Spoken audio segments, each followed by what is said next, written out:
presented by Maithili Express MB Recording Studio, Uchchaith Durga स्थान।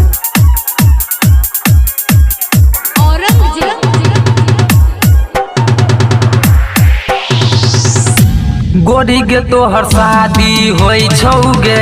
Messenger वाला भतार सा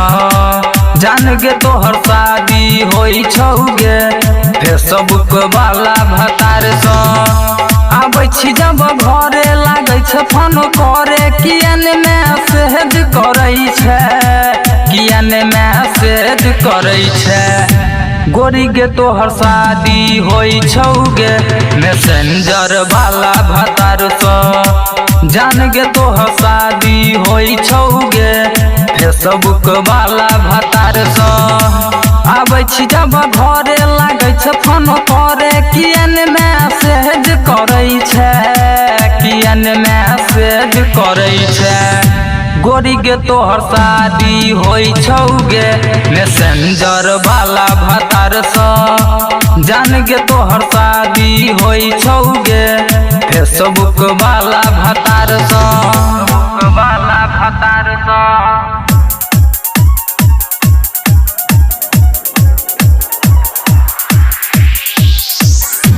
गोरी गे तोहर शादी होई छौगे मैसेंजर वाला भतार सा जान गे तोहर शादी होई छौगे फेसबुक वाला भतार सा फेसबुक टिकटॉक पर दम होई छौ वीडियो वायरल गे हाँ लाइक कमेंट सब भरल रहै छौ करै छौ सब शेयर गे करै छही प्यार गे छौ तोरे यार बड़ी लगातार सा गोरी गे तोहर शादी होई छौगे मैसेंजर वाला भतार सा जान गे तोहर शादी होई छौगे फेसबुक वाला भतार सा वाला भतार सा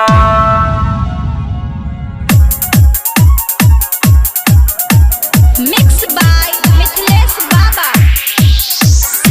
गोरी गे तोहर शादी होई छौगे मैसेंजर वाला भतार सा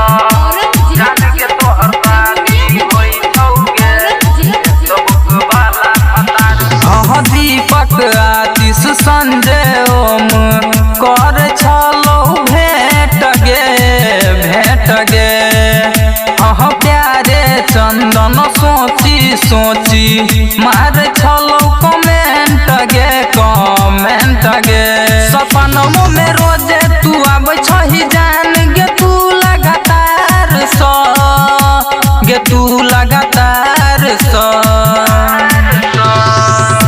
गोरी गे तोहर शादी होई छौगे मैसेंजर वाला भतार सा